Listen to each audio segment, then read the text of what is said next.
ദൈവനാമം മഹത്വപ്പെടട്ടെ. കർത്താവിൽ പ്രിയ വിശ്വാസിനി വിശ്വാസികളുടെ സമൂഹമേ, കുഞ്ഞുങ്ങളെ നിങ്ങളെ എവരെയും വീണ്ടും വരുമെന്ന് അറിയിച്ചത് ഉദ്ധിതനായ കർത്താവായ യേശു ക്രിസ്തുവിൻ്റെ നാമത്തിൽ പ്രഭാതവചനത്തിലേക്ക് വളരെ വിനീതമായി സ്വാഗതം ചെയ്യുന്നു. ഇന്നത്തെ ധ്യാന വിഷയമായി കൊണ്ടുവന്നിരിക്കുന്നത് വിശ്വാസികൾ അന്യോന്യം ചെയ്യരുതാത്തത് എന്തൊക്കെ ആണ്. വിശ്വാസികൾ അന്യോന്യം ചെയ്യരുതാത്തത് എന്തൊക്കെ ആണ്. നാം ഒന്നാമതായി ചോദിക്കേണ്ടത് വിശ്വാസികൾ ആര് ആണ് എന്ന്. വിശ്വാസത്തിൻ്റെ നിർവചനം അഥവാ അർത്ഥം നിർണയിക്കുന്നത് അഥവാ വ്യാഖ്യാനം അഥവാ ലക്ഷണ നിർണയം അഥവാ സ്പഷ്ടത എന്താണ് എന്നതാണ്. അത് നമുക്ക് മനസ്സിലാകണമെന്നുണ്ടെങ്കിൽ എബ്രായർ എഴുതിയ ലേഖനം 11-ാം അധ്യായം 1-ാം വാക്യം നോക്കേണ്ടതുണ്ട്. വിശ്വാസം എന്നത് ആശിക്കുന്നതിൻ്റെ ഉറപ്പും കാണാത്ത കാര്യങ്ങളുടെ നിശ്ചയവുമാണ് എന്നതാണ്. ആശിക്കുന്നതിൻ്റെ ഉറപ്പാണ് വിശ്വാസം എന്ന് സ്പഷ്ടമായി മനസ്സിലാക്കുന്നവർക്ക് മാത്രമേ വിശ്വാസി എന്ന് പറയുവാനുള്ള അർഹത ഉള്ളൂ. ആ വിശ്വാസികൾ പരസ്പരം ചേരുതാത്തത് എന്തൊക്കെയാണ് എന്ന് നമുക്ക് നോക്കാം. അന്യോന്യം ദുഷിക്കരുത്. രണ്ടാമത്തത് അന്യോന്യം വിധിക്കരുത്. മൂന്നാമത്തത് അന്യോന്യം ഞെരങ്ങരുത്, പിറുപിറുക്കരുത്. നാലാമത്തത് അന്യോന്യം വലിപ്പം കാണിക്കരുത്. അഞ്ചാമത്തത് അന്യോന്യം ഒന്നും കടപ്പെട്ടിരിക്കരുത്. ആറാമത്തത് അന്യോന്യം ഇടർച്ച വരുത്തരുത്. ഏഴാമത്തത് അന്യോന്യം വ്യവഹാരം ഉണ്ടാക്കരുത്. എട്ടാമത്തത് അന്യോന്യം വെറുതെ അഭിമാനി ആകരുത്. ഒൻപതാമത്തത് അന്യോന്യം ഫോഷ്ക്ക് പറയരുത്. പത്താമത്തത് അന്യോന്യം കോപം വെച്ചുകൊണ്ടിരിക്കരുത്. 11-ാമത്തത് അന്യോന്യം ചതിക്കരുത് എന്നതാണ്. ഇതിൽ ഏതാനും ചിലത് മാത്രം ഇന്ന് പറയാനായി ദൈവത്തിൽ ശരണപ്പെടുന്നു. ബാക്കി ഉള്ളതിനെ കുറിച്ച് അടുത്ത എപ്പിസോഡിൽ പറയുന്നത് ആയിരിക്കും. ഒന്നാമത്തത് എന്ന് പറയുന്നത് അന്യോന്യം ദൂഷിക്കരുത് എന്നുള്ളതാണ്. മനസമാധാനത്തോടുകൂടി ജീവിക്കണമെങ്കിൽ നാം നല്ല ഒരു വിശ്വാസിയായി ജീവിക്കണം. അങ്ങനെയുള്ള ജീവിതം നാം നയിക്കുന്നതിനായി നമ്മളോട് യാക്കോബ് ശ്ലീഹ എന്താണ് പറയുന്നതെന്ന് നമുക്ക് നോക്കാം. യാക്കോബ് ശ്ലീഹ പൊതുവിന് എഴുതിയ ലേഖനത്തിൽ 4-ാം അധ്യായം 11-ാം വാക്യത്തിൽ ഇപ്രകാരം പറയുന്നു: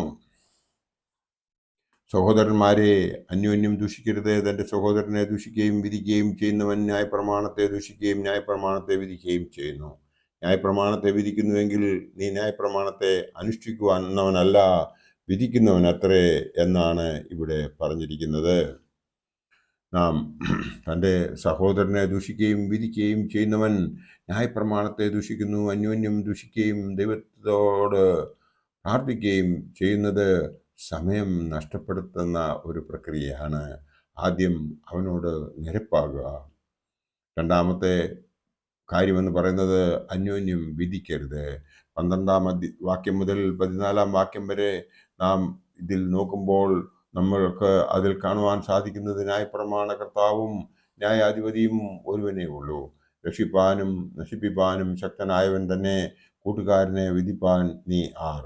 ഇന്നോ നാളെയോ ഞങ്ങൾ ഇന്ന പട്ടണത്തിൽ പോയി അവിടെ ഒരാണ്ട് കഴിഞ്ഞ് വ്യാപാരം ചെയ്ത് ലാഭമുണ്ടാക്കുമെന്ന് പറയുന്നവരെ കേൾപ്പീൻ. നാളത്തേത് നിങ്ങൾ അറിയുന്നില്ലല്ലോ. നിങ്ങളുടെ ജീവൻ എങ്ങനെയുള്ളത്? അല്പനേരത്തേക്ക് കാണുകയും പിന്നെ മറന്നു പോകുന്നതുമായ ആവിയല്ലോ എന്നാണ് ഇവിടെ യാക്കോബ് ശ്ലീഹ നമ്മെ ഉദ്ബോധിപ്പിക്കുവാൻ ശ്രമിക്കുന്നത്. അല്പനേരത്തേക്ക് കാണുന്നതും പിന്നെ മറഞ്ഞു പോകുന്നതുമായ നമ്മുടെ ഈ ലോക ജീവിതത്തിൽ അന്യോന്യം വിധിക്കരുത്. സാധിക്കുമെങ്കിൽ അംഗീകരിച്ച് തന്നെ താൻ ദൈവത്തിൽ സമർപ്പിച്ച് ജീവിക്കുവാൻ ശ്രമിക്കുകയാണ് നാം ഓരോരുത്തരും ചെയ്യേണ്ടത്. അന്യോന്യം പിറുപിറുക്കരുത് എന്നാണ് യാക്കോബ് ശ്ലീഹ പിന്നെയും നമ്മളോട് പറയുന്നത്. 5-ാം അധ്യായം 9-ാം വാക്യത്തിൽ അത് എടുത്ത് പറയുന്നുണ്ട്. അന്യോന്യം പിറുപിറുക്കാതിരിക്കണമെന്നുണ്ടെങ്കിൽ സഹോദരന്മാരെ വിധിക്കപ്പെടാതിരിപ്പാൻ ഒരുവൻ്റെ നേരെ ഒരുവൻ ഞെരുങ്ങിപ്പോകരുത്. ഇതാ ന്യായവിധി വാതിക്കൽ നിൽക്കുന്നു എന്നാണ് ഇവിടെ പറഞ്ഞിരിക്കുന്നത്. അതിനുവേണ്ടി നാം ഓരോരുത്തരും ചെയ്യേണ്ടത്, നിങ്ങൾ ദീർഘായുസ്സോടുകൂടി നിങ്ങളുടെ ഹൃദയം സ്ഥിരമാക്കുവീൻ.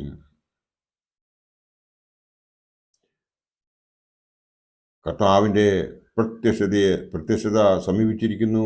ഇതാ ന്യായാധിപതി വാതിക്കൽ നിൽക്കുന്നു. ആയതിനാൽ ഒരുവന്റെ നേരെ ഒരുവൻ ഞെരങ്ങിപ്പോകരുത്, പെറുപെറുക്കരുത്. അതും ഒരു വിശ്വാസിക്ക് യോഗ്യമായത് അല്ല എന്നാണ് പറയുന്നത്. അടുത്തത് എന്ന് പറയുന്നത് അന്യോന്യം വലിപ്പം കാണിക്കരുത് എന്നാണ് പറഞ്ഞിരിക്കുന്നത്. അടുത്തത് അന്യോന്യം ഒന്നും കടപ്പെട്ടിരിക്കരുത് എന്നാണ് പറയുന്നത്.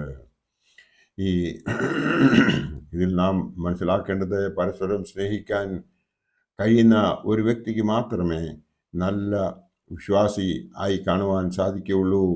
അവർക്ക് മാത്രമേ മറ്റുള്ളവരുമായിട്ട് സന്തോഷത്തോടുകൂടിയും സമാധാനത്തോടുകൂടിയും പോകുവാൻ സാധിക്കത്തുള്ളൂ. അതിനുവേണ്ടി നാം ചെയ്യേണ്ടത് നല്ലൊരു വിശ്വാസിയായി ജീവിക്കണമെങ്കിൽ, അനുഗ്രഹം പ്രാപിക്കണമെങ്കിൽ നാം അന്യോന്യം ചെയ്യാതിരിക്കേണ്ടതായ കാര്യങ്ങൾ ആണ് നാം ഇന്ന് കണ്ടത്. 4 കാര്യങ്ങളാണ് നാം ഇന്ന് കണ്ടത്. ബാക്കിയുള്ള 7 കാര്യങ്ങൾ അടുത്ത എപ്പിസോഡിൽ ഇടുവാൻ ദൈവത്തിൽ ശരണപ്പെടുന്നു. ദൈവം നമ്മളെ എല്ലാവരെയും അനുഗ്രഹിക്കട്ടെ. എൻ്റെ വാക്കുകൾ ഇവിടെ ഉപസംഹരിക്കട്ടെ. നന്ദി, നമസ്കാരം.